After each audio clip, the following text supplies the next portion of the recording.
பத்து விரல் கோலம் போட பூமி மேல முளைச்ச சித்திரமே அசைவ பார்த்து பார்த்து கூடும் எனக்கு புன்னகால போக தோகையாக சிரிச்ச பெட்டகமே யாருக்கு இங்கு யாருக்காக மாறி போச்சு கணக்கு. வலைக்கம் இன்னைக்கு இதான் இது எடுக்கிறோம். இன்னைக்கு வெண்டைக்காவை வந்து வறுக்க போகிறேன். வெண்டைக்காய் எங்கள் வீட்டில் மீனானத்துக்கு வெண்டைக்காய் சைடில் வச்சுக்கிறதுக்கு அதுக்கு வந்து 1/4 கிலோ வெண்டைக்காய் எடுத்துருக்கிறேன். 1 கிலோ வெண்டைக்காய் வறுத்து விட்டு காட்டுறேன். அந்த காய் வெண்டைக்காய் தாளிக்கிறதுக்கு எண்ணெய் வந்து 1 ஸ்பூனு எண்ணெய் ஊற்றணும். கொஞ்சமாக ஊற்றினா போதும். 1 ஸ்பூனு எண்ணெய்.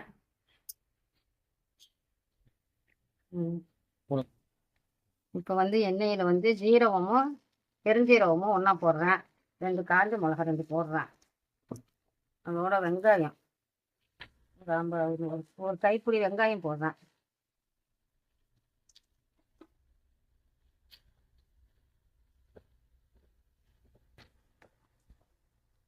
கருவேப்பிலை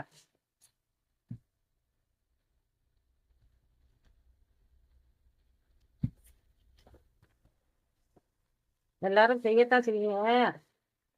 சின்ன பிள்ளைகளுக்கு கொஞ்சம் புதுசாக போய் குடும்பம் பண்ணுறவங்களுக்கு கொஞ்சம் புரியணுமே, அதுக்காகத்தான் காட்டுறேன். பார்த்து செய்யுங்க இன்ஷா அல்லாஹ். பார்த்துங்க.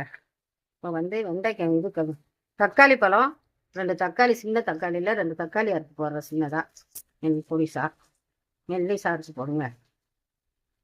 இப்போ தான் அதோட சேர்ந்து வேகிறதுக்கு நல்லா இருக்கும். திங்கிறதுக்கு ரொம்ப நல்லா இருக்கும். கொஞ்சம் சொல்ல இந்த முகப்பை எடுத்துடுங்க. தக்காளியில் உள்ள முகப்பை எடுத்து போட்டுருக்கேங்க. தக்காளியில் வர அந்த இதை எடுத்துடணும்.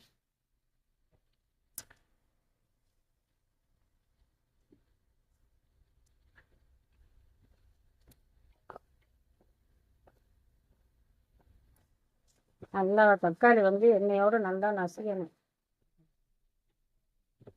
அதோட கொஞ்சம் தேவையான அளவு உப்பு போட்டுக்கலாம்.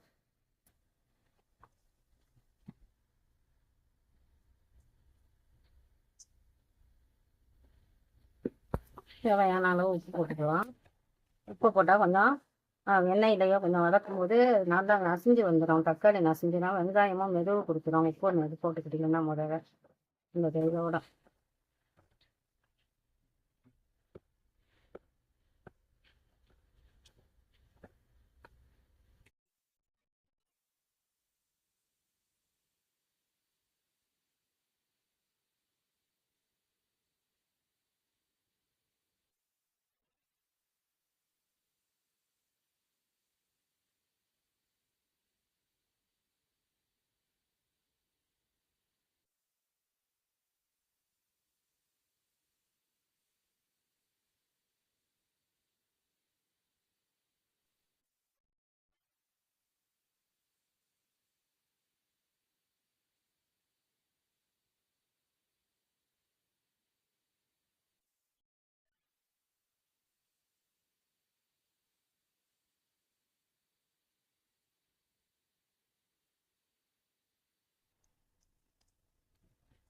இப்போ வந்து ஒரு கரண்டி மசாலா சாம்பார் பவுடர் போடுறேன்.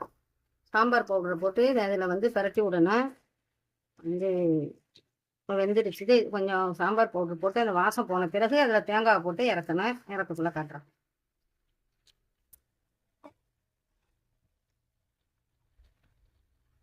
நல்லா வெந்துடுச்சு காய். வந்து இந்த நேரத்தில் இதில் வந்து தேங்காய் பூ 1 கைப்பிடி தேங்காய் பூ போடுறேன். 1/4 கிலோவுக்கு 1 பிடி போட்டால் போதும். ரொம்ப நசன்னு போடாமல் வந்து ரொம்பவும் காய் நசன்னு வேகக்கூடாது. கொஞ்சம் நரண்டு இருந்துச்சுன்னா தான் வறுக்கிறதுக்கு இப்படி தான் வறுக்கணும். இது ரொம்ப நசன்னு போணுச்சுன்னா அது தீசாக்குற மாதிரி ஆகிடும். நம்ம தீசாக்குற மாதிரி காயாக போயிடும். இந்த கோப்பையில் எடுத்து வச்சிருக்கிறேன். இந்த மாதிரி வந்து பொலன்னு இருக்கணும். நசன்னு இருக்கக்கூடாது. பொலன்னு இருந்துச்சுன்னா பிள்ளைகள் திங்கும்.